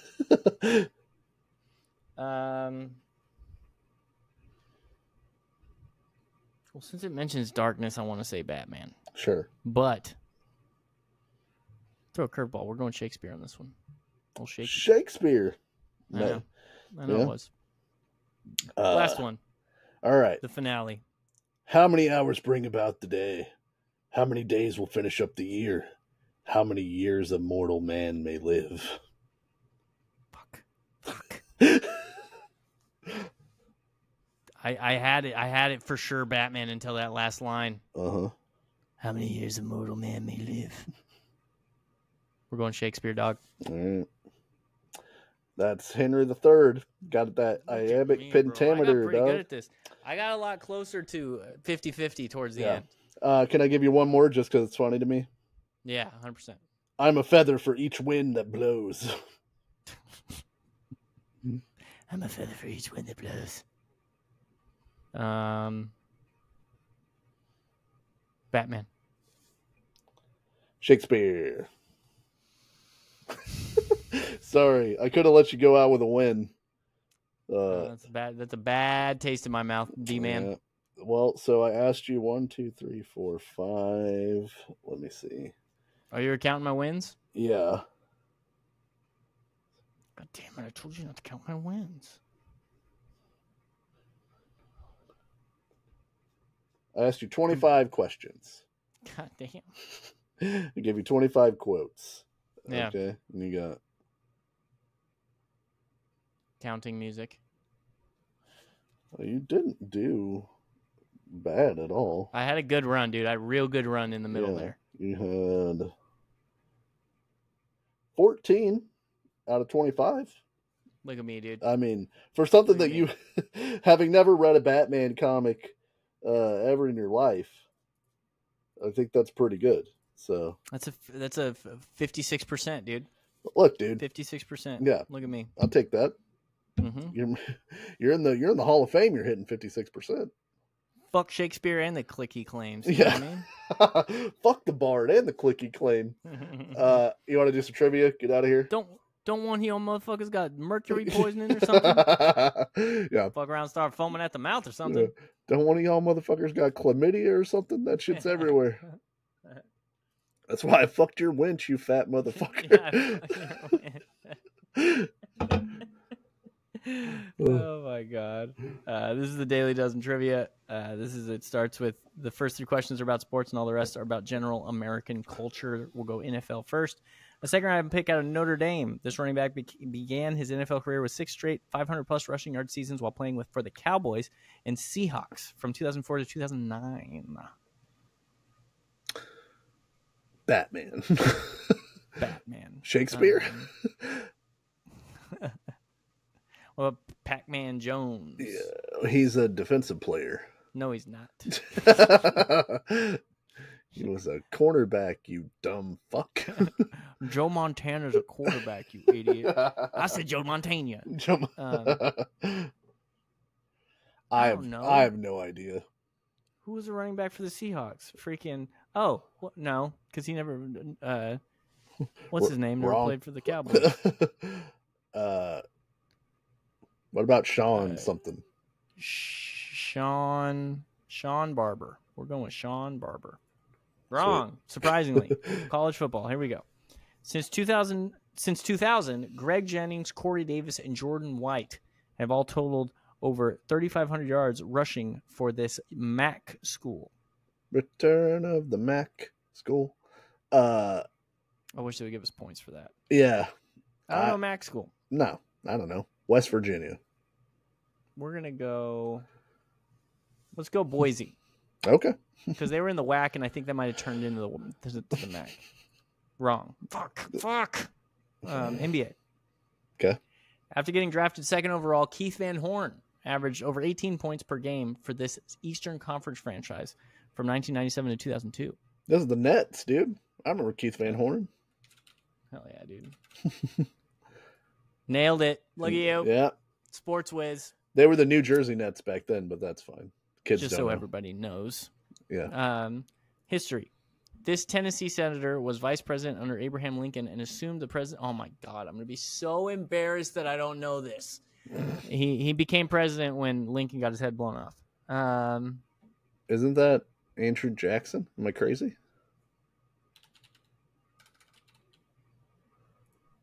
Wrong. Shit. I was going to say James K. Polk. Oh, well, if you were right, I'm sorry to take it from you. We have a polka party. No, who cares? Celebrity mashup. That is Matthew McConaughey and French toast. That's Leslie Mann is who you're thinking of. Yeah, I always forget her name. How the fuck do you spell McConaughey? All right, there it is. Yeah, that's a tough one. That is an interesting. That's like a David Bowie sort of situation. Yeah, because his face is angled and hers is straight. Yeah. Nailed it. Hell yeah. Look at me, dude. Look at you, dude. Chain restaurants. Skyline Chili was founded in 1949 in what U.S. state? Do you know what Skyline Chili is? No. Do you? It's chili on spaghetti. Yeah, because it's from Ohio. They eat it. The Bengals eat it. It looks gross. Sounds awful. Television. Method Man played the character Melvin Cheese Wagstaff on this HBO series that ran from 2002 to 2008. The METHOD man? Yeah. This is torture. The Wire. Straight torture. The Wire? Yeah. I didn't know that. I would have guessed Weeds. After minor roles in The Social Network and 21 Jump Street, this actress had a breakout role breakout lead role as Anastasia Steele in the 50 Shades of Grey film franchise from 2015 and 2018? That is Dakota Johnson. God, I would have gotten that one wrong. She's also Madam Web. I was gonna guess Florence Pugh. No, she ain't Madam Web. Music. Shot through the heart and you're to blame, darling, are the opening lyrics to what 1986 Bon Jovi song? The music ones are always layups. Yeah, do you know the song? Is it called You Give Love a Bad Name? Yeah.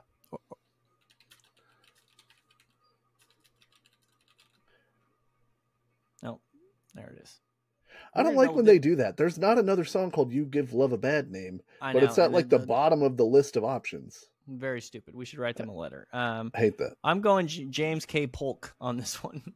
Sure. It's probably wrong. And it is wrong.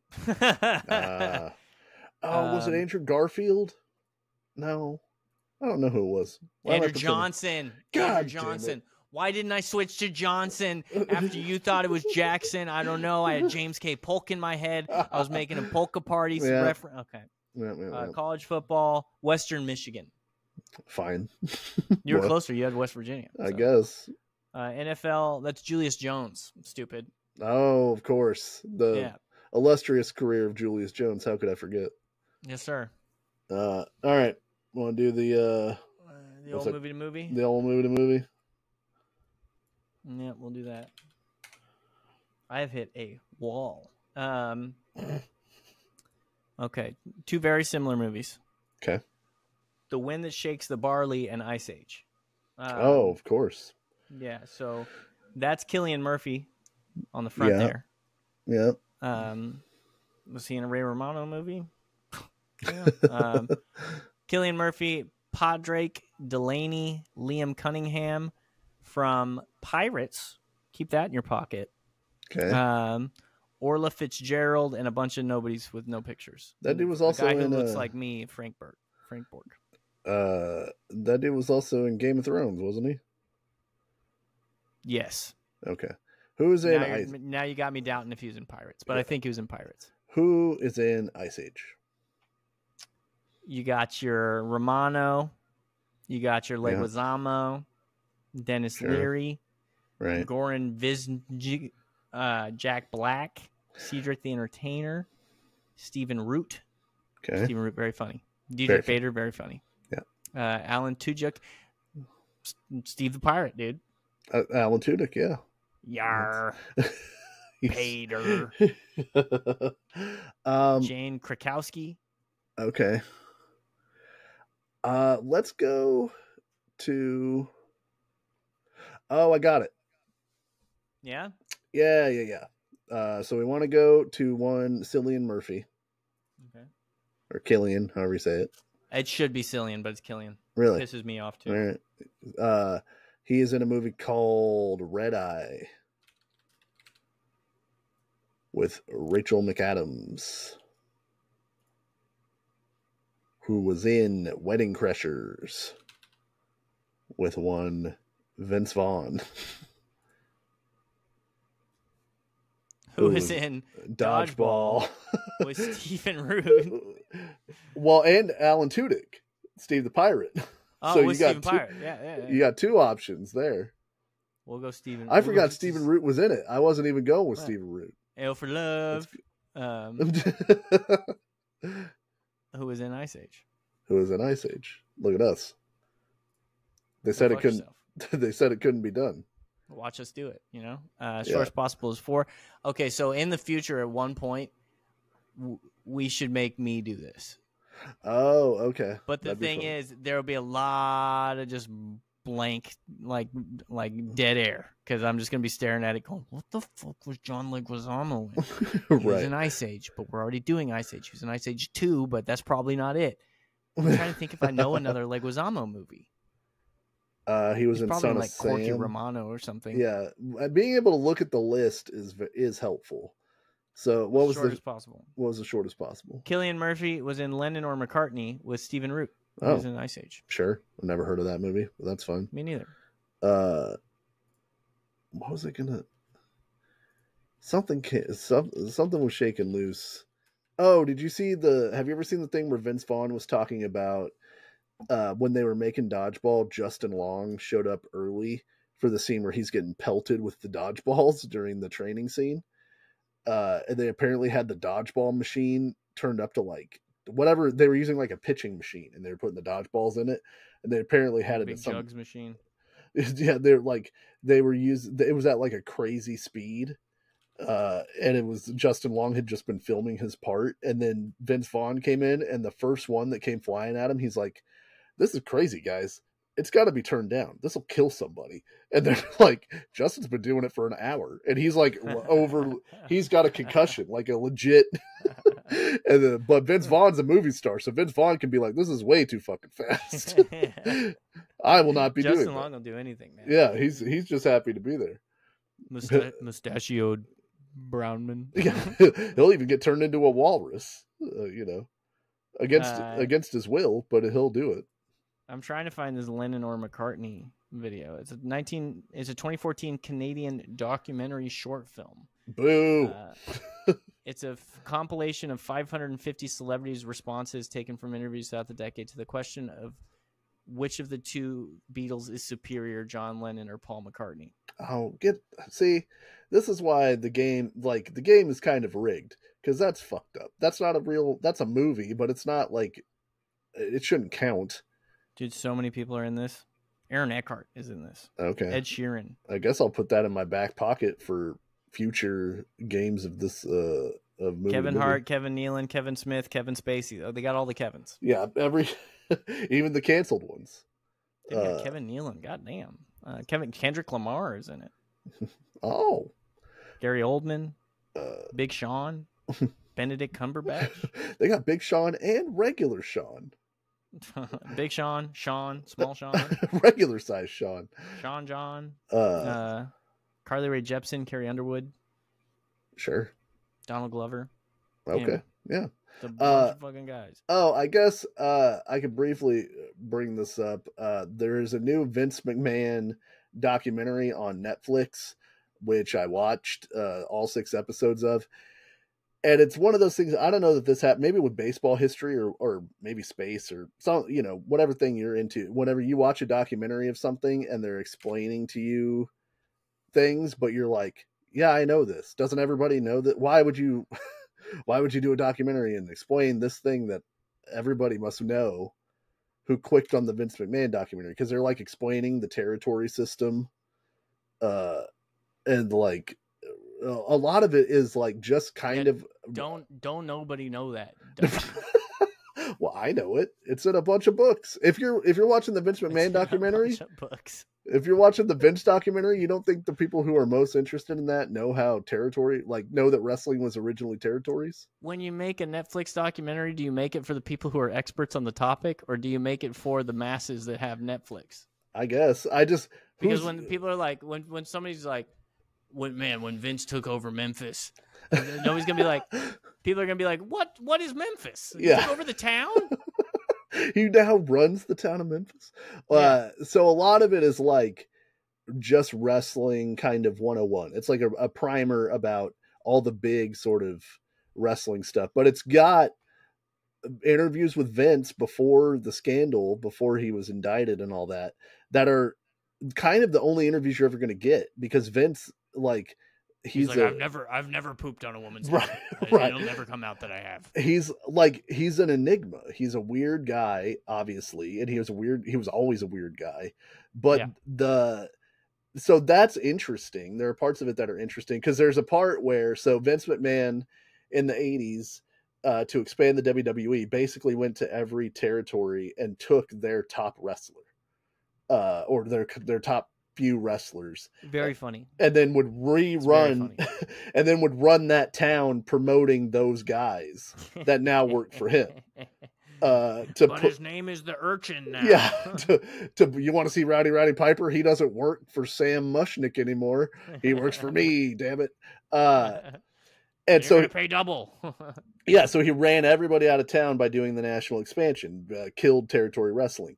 But then in the 90s, WCW, his major competition, took a bunch of his wrestlers that he had established as national stars and Also very funny. also very funny, and put them on their TV. And Vince, in the documentary, he's like, well, Ted Turner stole my guys and used their fame that I had built them to make his company stronger. And you could hear the guy who's making the documentary go, but isn't that the same thing that you did in the 80s? And he's like, no. And it's so clearly the same thing that they're like, well, but he's like, well, when I did it, it was competition. But Ted Turner was doing it maliciously to run me out of business. And they're like, but didn't you run all those other people out of business? And he's like, no, I was competing with them.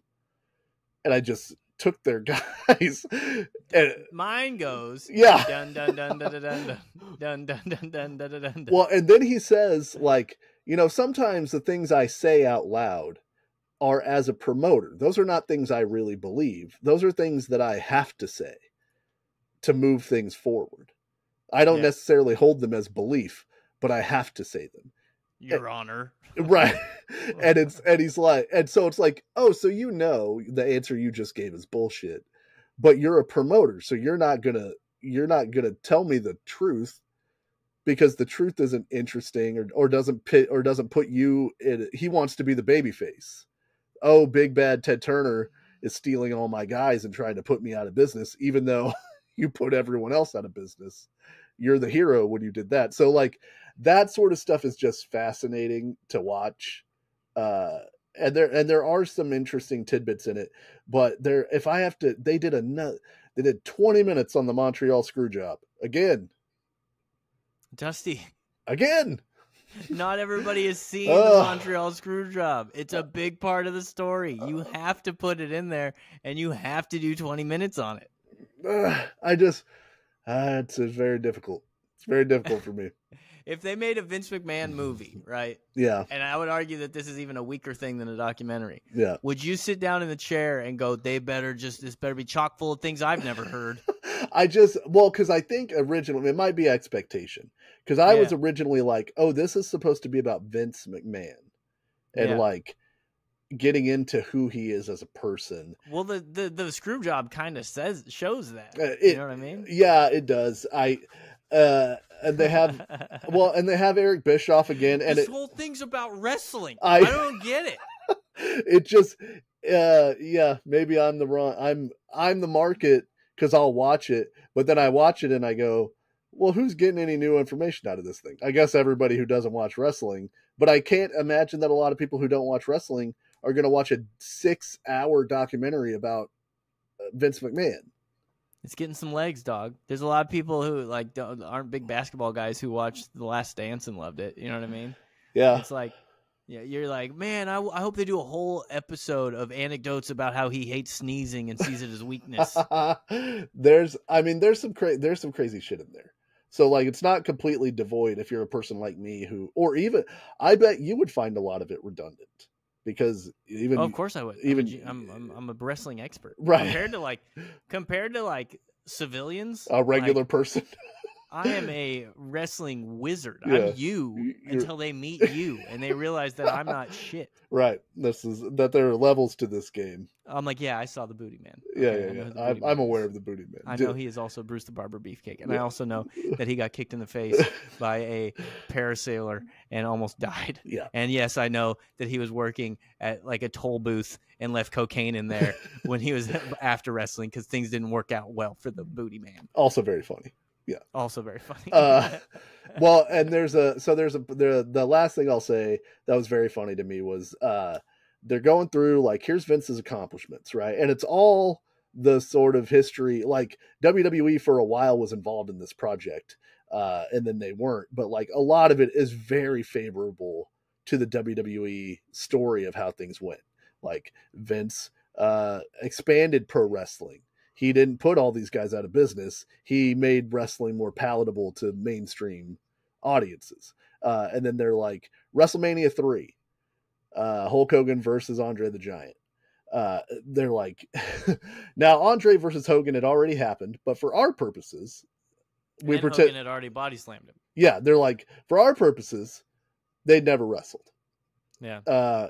Hogan or Andre had been beaten many times, but for our purposes, we told people he hadn't been beaten in 15 years. It was They're like, saying that, and they're not. The documentary is acknowledging that Andre had lost. right. Well, no, Yeah. Bruce Pritchard, who works for WWE, is saying Oh, this he's saying that. in the Oh, okay, promotion cool. of it. And then he's like, and Hogan had already slammed Andre, but for our purposes, no one had ever slammed Andre. So he's like, it's 1987. They can't, unless you saw it in person, you can't prove that it happened. So We're making movies, baby. we're making movies. So then they talk about WrestleMania 3 and this big match and the attendance figure. And Vince goes, we drew 93,000 people. Then it cuts to Hulk Hogan and he goes, 93,000 people, brother. And then it cuts to Bruce Pritchard, who's Vince's right-hand man, and he goes, 93,000 people that day. That was crazy. And then it cuts to Dave Meltzer, who's a wrestling journalist who isn't affiliated with WWE, and he goes, no, they didn't sell 93,000 tickets. Yeah. He goes, 78,000 tickets is what they sold. Still a pretty good number. Pretty good number, but it wouldn't have beaten the record. The Pope had just come there, and they wanted to beat the Pope and the Rolling Stones. But for years, that's the kayfabe number, the fake number that they'd put out to everyone. So the first time that I ever heard, oh, they lied about the WrestleMania 3 attendance number, I was like, what? Because it looks like an insane amount of people. I'm like, all right, I guess there's 93,000 people here. Why would they lie? But they lie. That's what they do. They're carny. Yeah, it's hard. It really is hard to tell a difference between 50 and 75,000 people. Yeah, like the stadium looks incredibly full. Why wouldn't you be proud of 78,000? Oh, because the Pope drew 81. We can't draw worse than the Pope. So be bigger than Jesus, man. Yeah, so just like those are the things that I find interesting. And there are some slip ups. Some Vince McMahon shows his real face for a second, slip ups throughout it, and they do a good job of like. They talk about it as like gotcha journalism, or Vince is trying to say that it is because he put out a statement. But it's like Vince will say something and then they'll cut to footage that completely contradicts what he just said. Because he's like, well, we never had murder on the show, and then cut to a bunch of scenes of wrestlers being pretend murdered on the show. Yeah. Like they did a good job. They did as good a job as you could probably do, while still getting the access to Vince and all those guys. Like it can't be completely objective because you want the footage and you want their cooperation.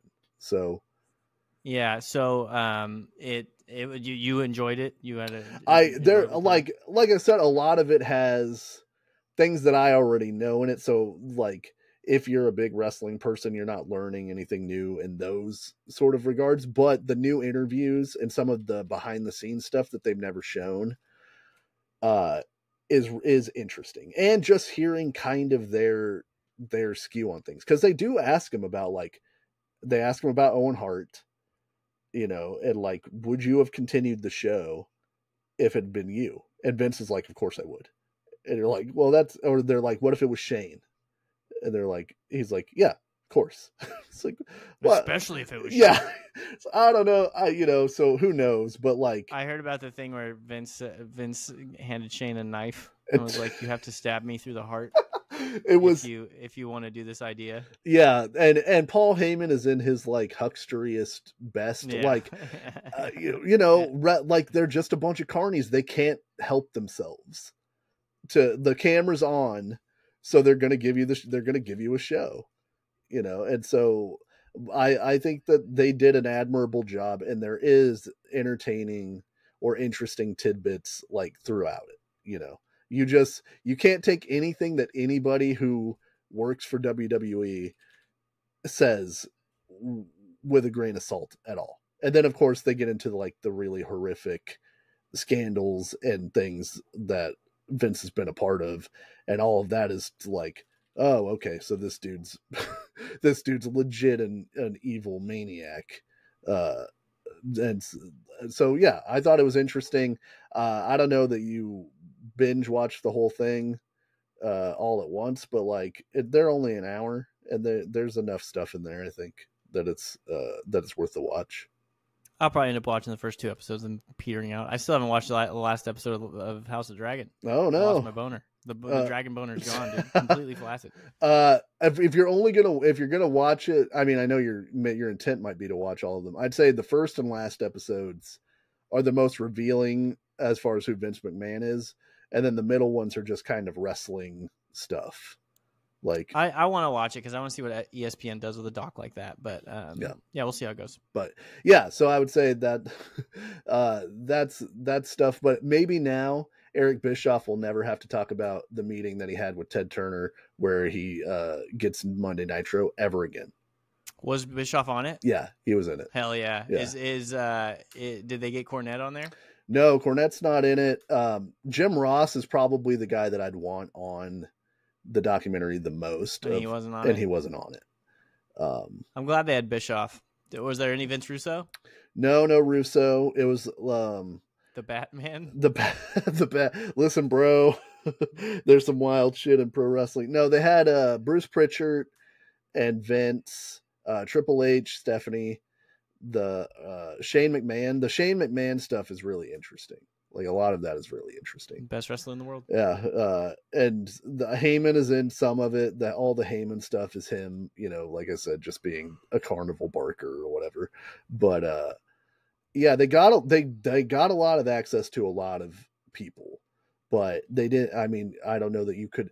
The other problem is I don't know that you could make, if you had 100 hours, I don't know that you could fully get into all of the shit that has to do with Vince McMahon and the WWE, and for every story you're telling, there's probably the real story that you have to also tell. Cause like their version of the Montreal Screwjob is not what happened, like at all.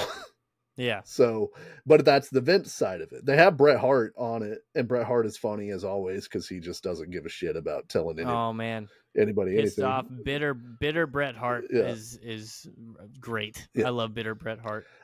Stone Cold Steve Austin says he doesn't believe in CTE, which is bums me out because I love Steve Austin, and I'm like, come on, man. I believe in cats, trees, and euphoria. Yeah, he's like, look, man. I wrestled a long time because they're talking about Chris Benoit because they do. I believe in CTE. Cats and titties are everything. Well, and they're Have you seen his cat stuff on Instagram? Yeah, I love it. Macho and Poncho, big cat dude. Yeah, but they're talking about the Chris Benoit story, and they're talking about how his brain had CTE. And Vince is like, I don't believe it. Everybody. Vince didn't believe that Chris Benoit had CTE. No, because he legally cannot believe it. Well, they show pictures of him jumping off the top rope, hitting people with his head. Yeah. But wrestling is a work. Yeah. So he's not really hurting himself. Nobody's ever been hurt doing this. Yeah, come on, man. Sorry, I did my Stone Cold. Nobody's ever been hurt doing this. Yeah. Not both of my quads at the same time with Dusty Godwin in the building. In the building, laughing hysterically to this day. Yeah. And then both of my son's quads with Dusty Godwin in the building. And then it cuts to Austin, and he's like, I'm just not a CTE guy. And he's like, I wrestled a long time. I don't have CTE. And I was like, well, all right, Steve. I guess. You also won like most of your matches. Yeah. People didn't really get one over on Stone Cold very often. And you weren't a high flyer. There's probably a lot of reasons. Steve. Yeah. And and everybody has different brains. Right. And you can't prove you don't have CTE. You just don't think you do. Yeah. So, but yeah, it's an interesting look at what will forever be in weird business, like wrestling's so interesting. So anyway, I had to do the wrestling corner for a minute, but I put it at the end. Everybody already turned off the show. So it's all good. So anyway, thank you to everybody who listens. We appreciate you. Thank you for leaving comments, even if it's just for the algorithm. Really appreciate it. And we'll be back next week because next week is not Batman or Shakespeare. It's whatever Andrew wants to do on the Start Marks podcast. That's going to be good. Leave him with a hook.